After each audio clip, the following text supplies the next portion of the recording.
Imagine, for a moment, your car. Not just any car, but that car. The one that's seen you through thick and thin, the one that holds 1,000 memories. Maybe it was your first, or one you lovingly restored.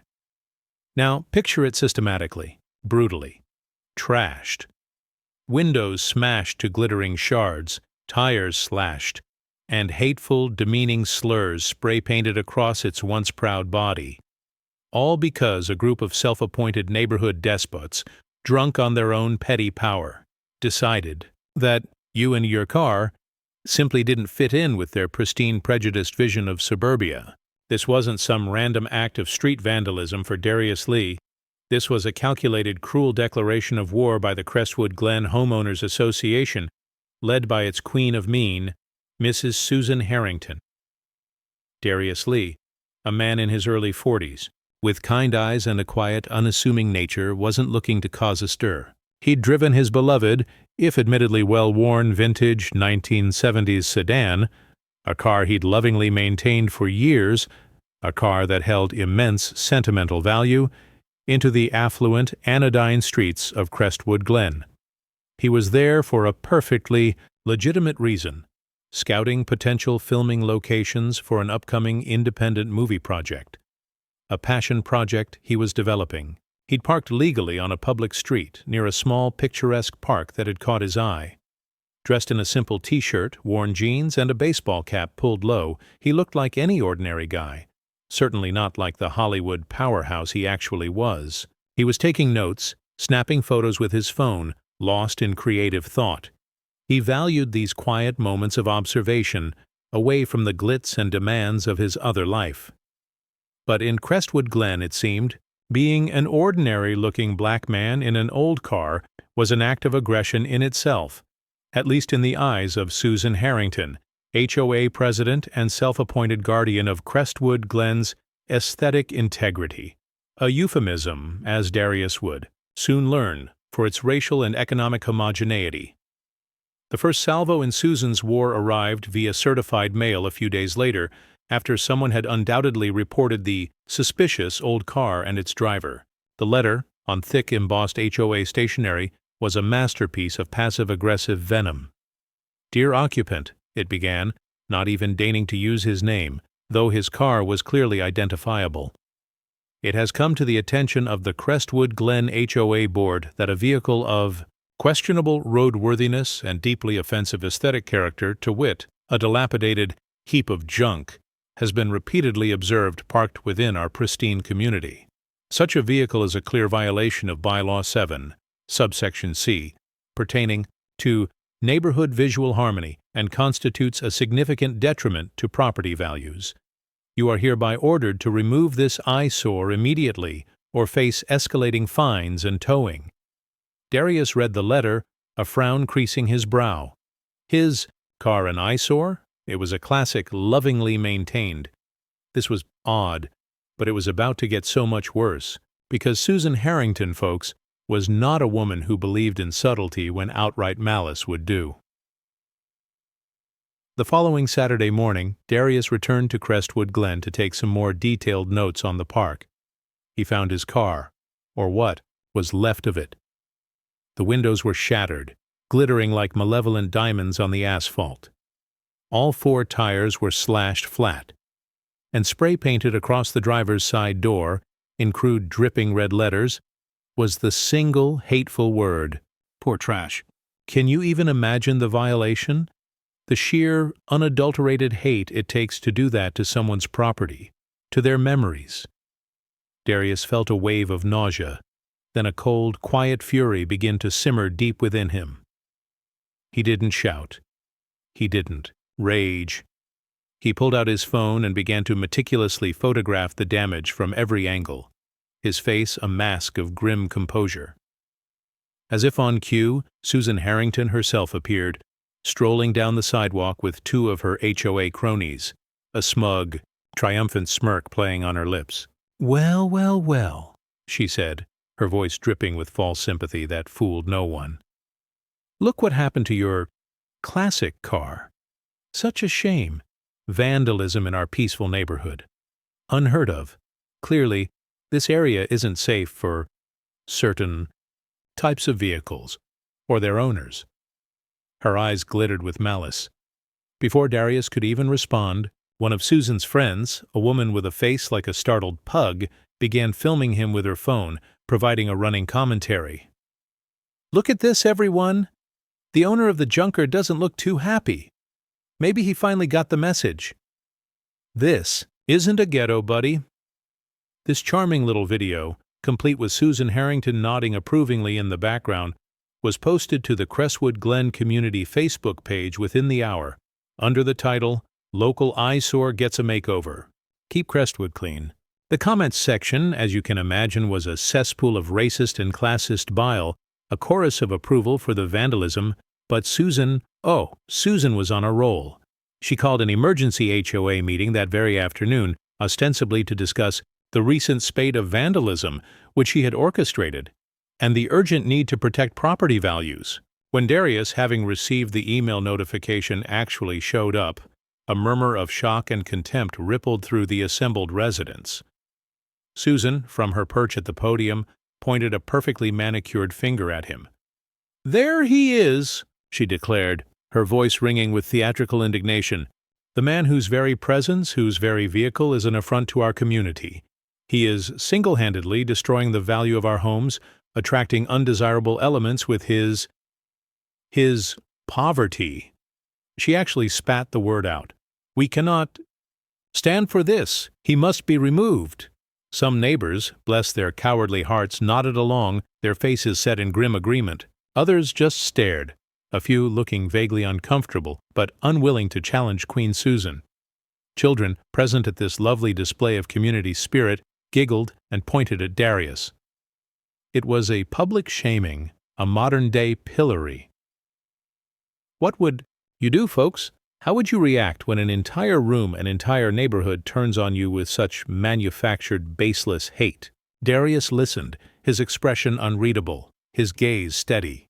He took it all in, the sneers, the whispers, the open hostility. His mind, the mind of a storyteller, a creator of worlds, was already seeing this scene, not just as a victim, but as an observer, a director. This was material. The meeting culminated with Susan Harrington triumphantly announcing that the HOA had already taken decisive action. "As of this morning," she proclaimed, "Mr. Lee's abandoned hazardous vehicle has been towed and impounded at his expense, and a formal notice has been delivered to his last known address, should he even have one, informing him that he is no longer welcome in Crestwood Glen." A smattering of applause broke out.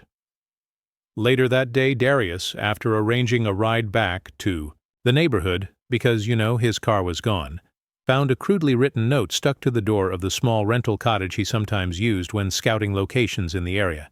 It read, in aggressive block letters, "Get your trash out of Crestwood Glen and yourself with it. Final warning, the HOA."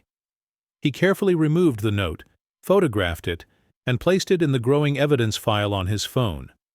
Throughout this entire escalating nightmare, Darius Lee's core reaction was one of almost preternatural calm. When his car was vandalized, he documented. When he was publicly humiliated, he observed. When his car was towed, he made quiet, efficient phone calls. There were no histrionics, no shouted threats, no begging. There was just a quiet, focused intensity, a gathering of information, a plan, forming in those observant, intelligent eyes. Susan Harrington and her Crestwood Glen vigilantes saw a poor, downtrodden black man in an old T-shirt, an easy target they could bully and discard. They had no earthly idea they were poking a multi-million-dollar grizzly bear with a Hollywood-sized megaphone and a team of lawyers who ate HOA bullies for breakfast. They thought they were writing the end of his story in their neighborhood. In reality, they were just auditioning for the role of hapless, soon-to-be-destroyed villain in his next blockbuster. And the casting? Oh, it was perfect. Darius Lee did not, as Susan Harrington and her gleeful HOA board undoubtedly hoped, simply get out. He did, however, make a strategic retreat. The trashed, now towed vintage sedan, his beloved Matilda as he'd privately nicknamed her, was, for the moment, a casualty of their hate. But Darius, a man who had navigated the treacherous currents of Hollywood studios, backstabbing agents, and billion-dollar productions, was not about to be defeated by a pack of suburban jackals. Oh no, folks, this wasn't just an injustice. This was script development in real time, and Susan Harrington had just unwittingly auditioned for the role of a lifetime. The villain in a blockbuster she'd never see coming. From the luxurious anonymity of his downtown hotel suite, a far cry from the poor trash label so crudely spray-painted on Matilda, Darius made a series of calm, precise phone calls. His first was to his legal team, a high-powered Los Angeles firm that specialized in exactly this kind of high-stakes, high-profile litigation. "Arthur?" he said to his lead counsel, Arthur Pembroke, a man whose courtroom demeanor was legendary for its icy precision. "I have a situation, a rather colorful one, involving a homeowners association, some light vandalism, a soupçon of defamation, and a delightful dash of what appears to be racially motivated harassment. I'm sending you the preliminary dossier now. Photos, video clips, official correspondence. It's all there." Arthur Pembroke, a man not easily shocked, listened intently as Darius recounted the events in Crestwood Glen. When Darius described the spray-painted slur and the smashed windows, Pembroke's voice turned to glacial calm. "Darius," he said, "these people are not just ignorant. They are actionable. Highly actionable. Consider them handled." He probably pictured Susan Harrington already, a tiny, insignificant gnat about to be swatted by the full, crushing weight of Californian jurisprudence. And wouldn't that be a sight to see? While Darius's lawyers began drafting what would become a multi-million-dollar lawsuit that would make headlines, Susan Harrington, blissfully unaware of the legal juggernaut, rumbling her way, was doubling down. She received the initial cease and desist letter from Pembroke's firm with a scoff. "Fancy L.A. lawyers," she crowed to her HOA board. "He must be bluffing. This nobody thinks he can intimidate us? We are the Crestwood Glen Homeowners Association. We have standards." She promptly hired a local attorney, a man named Barry Pinter, whose primary legal experience seemed to involve slip-and-fall cases and disputing parking tickets, to send a blustering, poorly worded counter letter, accusing Darius of causing distress to the community and maliciously attempting to circumvent lawful HOA regulations. It was, in legal terms, the equivalent of bringing a water pistol to a nuclear war. Susan, you see, was on a roll. She felt powerful, validated by the cowering silence of most of her neighbors and the enthusiastic support of her inner circle of bigots.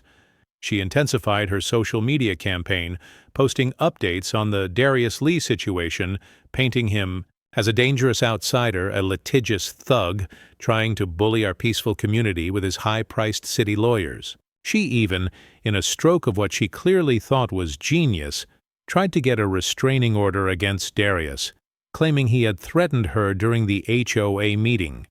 A claim so laughably false it was almost performance art. Can you believe the nerve? The harassment against Darius, or rather, against his now empty rental cottage in Crestwood Glen, continued. More trash appeared on the lawn. A new, even cruder sign was hammered into the yard. "Lee, go home and take your junk car." "With you!" They were still apparently very upset about Matilda. A few of the more enthusiastic neighbors took to driving by the cottage slowly, honking their horns, sometimes shouting obscenities, all dutifully recorded by the discreet, motion-activated security cameras Darius had instructed his team to install after the first incident. Every act of petty malice, every hateful word, was another nail in Susan Harrington's coffin. She just didn't know it yet. Darius, meanwhile, was playing chess while Susan was playing checkers with a half-eaten rulebook. His private investigators, a team of quiet professionals who usually handled sensitive corporate espionage cases, were discreetly digging into the Crestwood Glen HOA. They uncovered a fascinating history of selective enforcement, of funds mysteriously reallocated from the community pool maintenance budget, and a pattern of complaints from other minority families who had been quietly harassed or fined into leaving the neighborhood over the years.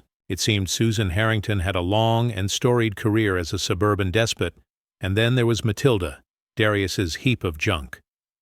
Arthur Pembroke, following a hunch from Darius, had contacted a renowned classic car appraiser and a well-known Hollywood picture car coordinator.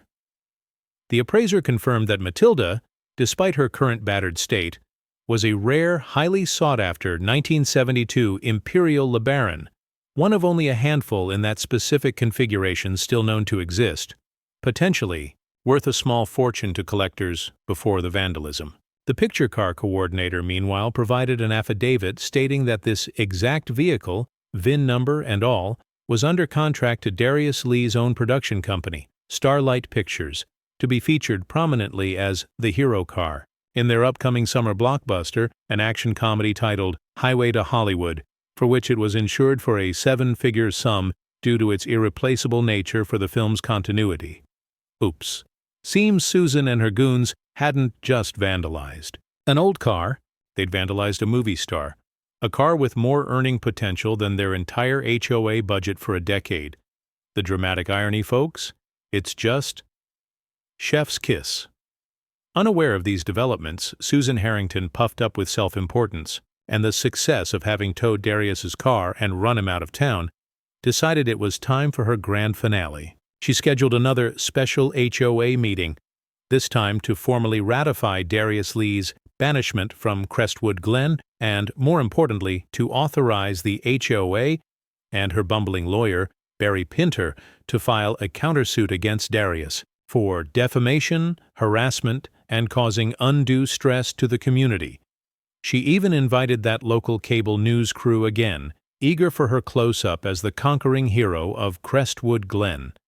Darius received the official notification for this meeting, this trial by HOA, with a calm, almost amused expression.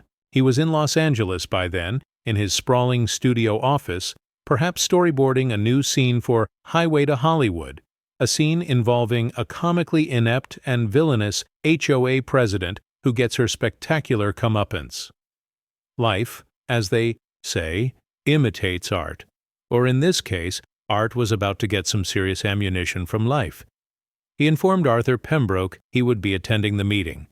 "Just to observe, Arthur," he said, "and perhaps to offer a few notes on their performance." The day of the meeting arrived. The Crestwood Glen clubhouse was again packed, an arena primed for blood sport. Susan Harrington, resplendent in a gaudy pantsuit that screamed "Delusions of Grandeur," took the stage to a round of enthusiastic applause from her supporters. She launched into a fiery, self-aggrandizing speech detailing Darius Lee's reign of terror, which consisted, as far as anyone could tell, of parking a vintage car and existing while black, and her own brave, tireless efforts to protect their community. She presented her case against him, a laughable collection of out-of-context social media comments, mostly her own, blurry photos of Matilda looking menacing, and more tearful, perjured testimony from Agnes Periwinkle about how Darius's very presence had caused her severe emotional distress and a recurring nervous twitch. She then called for the vote. All in favor of finding Mr. Darius Lee guilty of conduct detrimental to Crestwood Glen and authorizing this board to pursue all legal remedies, including suing him for every penny he allegedly doesn't have, say, "Aye." An even louder chorus of "Aye" than before filled the room. Susan beamed, her face alight with vindictive triumph. She was invincible. She was the queen. Darius Lee, who had slipped into the back of the room unnoticed, wearing a simple dark t-shirt and jeans, watched her performance with the detached interest of a director observing a particularly over-the-top audition. He held his phone loosely in his hand. Susan, spotting him, decided to twist the knife. "Well, well, Mr. Lee," she called out, her voice dripping with saccharine venom amplified by the microphone. "Fancy seeing you here. Come to witness your official condemnation? Or perhaps you have something to say this time.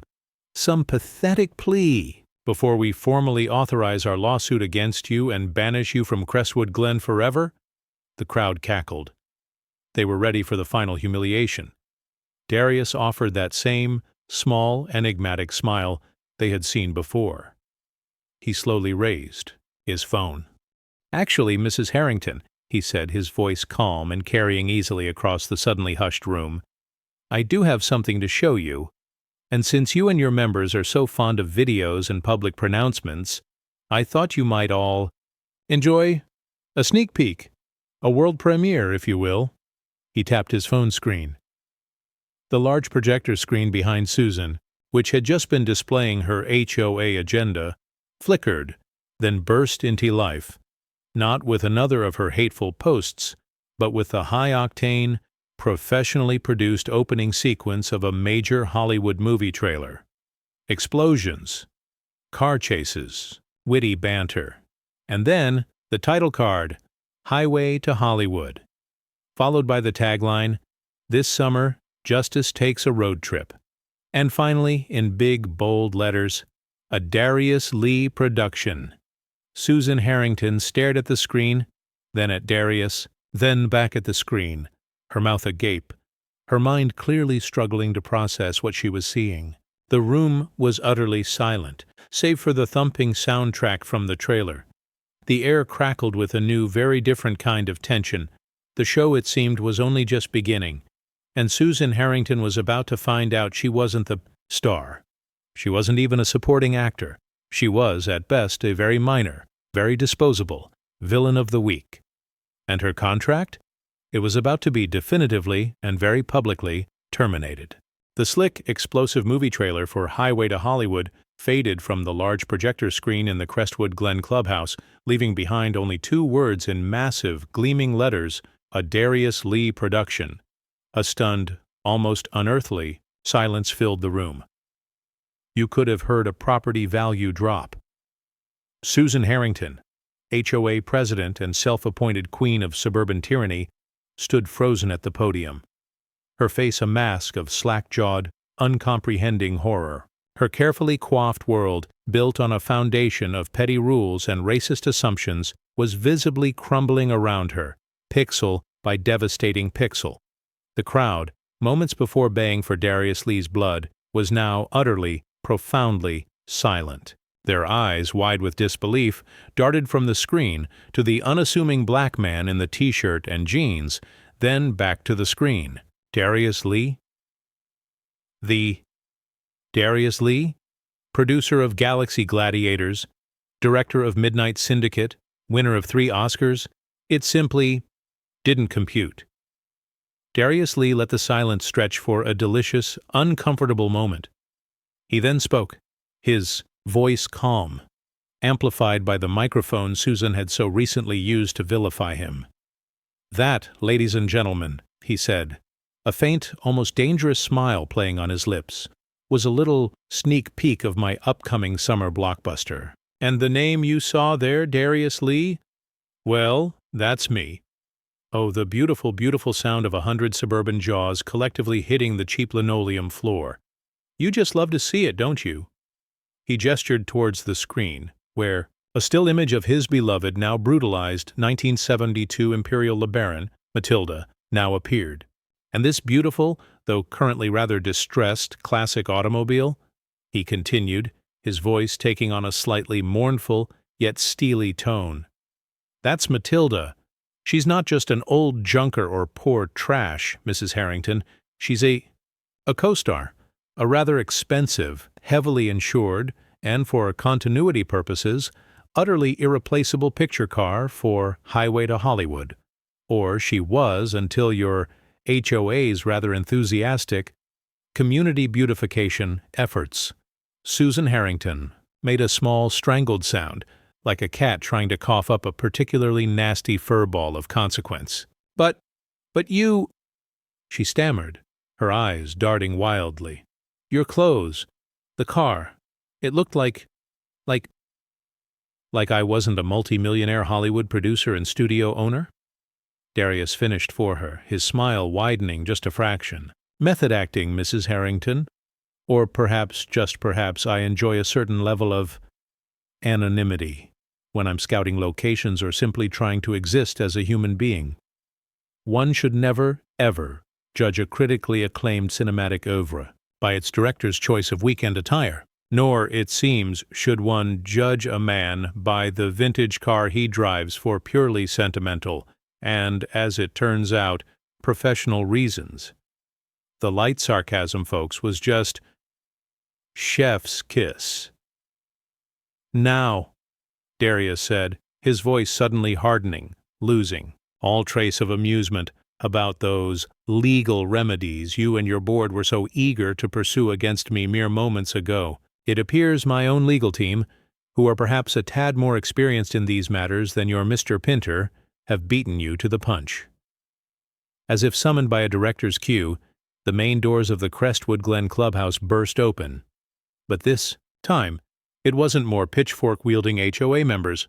Oh no. In strode a phalanx of about 6 or 7 impeccably dressed, sharp-eyed individuals who radiated an aura of, "We bill by the minute, and you can't afford us." This was Darius Lee's Hollywood legal dream team, led by the legendary litigator, Arthur Pembroke. And with them, a gaggle of reporters, photographers with flashing cameras, and TV news crews with their microphones extended, all alerted by Darius's very efficient PR department about a major Hollywood figure involved in a shocking incident of suburban hate crime and corporate malfeasance. "Susan, darling, I hope you wore your waterproof mascara because your close-up is about to be epic." Arthur Pembroke, a man whose courtroom presence could make hardened criminals weep, stepped forward. "Susan Harrington, members of the Crestwood Glen Homeowners Association." His voice was like Arctic wind. "You are hereby served." His team moved with terrifying efficiency, distributing thick, official-looking legal documents to a now visibly hyperventilating Susan and each of her equally terrified HOA board cronies. The sound of expensive paper being thrust into trembling hands was the new soundtrack of their ruined lives. "This," Pembroke announced, his voice resonating through the stunned silence, his gaze sweeping over the news cameras, "is a multi-million-dollar lawsuit filed by our client, Mr. Darius Lee, and Starlight Pictures International for felony property destruction, aggravated vandalism, defamation of character, slander, libel, conspiracy to commit civil rights violations, and intentional infliction of severe emotional distress." He paused for dramatic effect. "The evidence we have gathered, including extensive high-definition video and audio recordings from Mr. Lee's personal security systems and those of his vehicle, Matilda, documents a systematic, malicious, and racially motivated campaign of harassment and vandalism, orchestrated and executed by Mrs. Susan Harrington and members of this homeowners association." Susan Harrington, faced with the irrefutable evidence, the A-list lawyers, the glaring news cameras, and the crushing public weight of her own catastrophic misjudgment, let out a strangled shriek, her eyes rolled back in her head, and she dramatically, spectacularly, fainted dead away onto the cheap clubhouse carpet. One of her board members, a portly man named Bob who had been particularly vocal in denouncing Darius, actually tried to make a run for it, only to be politely but firmly intercepted at the door by one of Darius's rather large security personnel, who had materialized as if from nowhere. Oh, the beautiful, beautiful chaos! It was better than any movie. The aftermath, as you can imagine, was a thing of pure, unadulterated, karmic beauty. The lawsuit was a public sensation. Darius Lee's evidence was overwhelming. The videos he'd collected, Susan's hateful rants at HOA meetings, the thugs spray-painting his car, the mocking social media posts, they all played out on national television. The Crestwood Glen HOA was bankrupted almost overnight, forced into receivership. Susan Harrington, personally named in the suit, lost everything. Her house, which, it turned out, had a second mortgage she couldn't pay once the HOA dissolved and her little fiefdom crumbled, her savings, her carefully curated reputation as a pillar of the community, all gone. Poof, like a bad special. Ooh, effect. That charming little video she had posted, mocking Darius and his trashed car? Oh, it went viral, all right. But this time, it was re-edited by internet satirists, intercut with footage of her fainting at the meeting, of her tearful no comment as she fled reporters, of her house being foreclosed, It garnered over 30 million views under titles like HO Karen from Hell Gets Billionaire Beatdown and Racist HOA President Cancels Herself on Live TV. She became a global meme, the poster child for entitled bigotry, getting its glorious public comeuppance. She couldn't get a job waiting tables, let alone managing anyone's community standards. Darius Lee's movie, Highway to Hollywood, featuring the now legendary Matilda, was released the following summer to critical acclaim and massive box office success, grossing over $200 million worldwide. And yes, it featured a darkly comedic, scene-stealing subplot about a nightmarish, power-mad HOA president in a wealthy enclave who meets a spectacularly fitting end. The resemblance to Susan Harrington was, shall we say, purely coincidental and entirely intentional. But Darius didn't just stop at righteous cinematic revenge. He used a significant portion of the lawsuit winnings and a hefty chunk of his movie profits to buy the now-defunct Crestwood Glen Clubhouse and the surrounding common lands. He demolished the clubhouse, and in its place, he built the magnificent Lee Cinema and Community Arts Center. It was a state-of-the-art facility, offering free movie screenings for local families, filmmaking workshops for aspiring young artists from underserved communities, and a beautiful gallery space. His one rather delicious rule?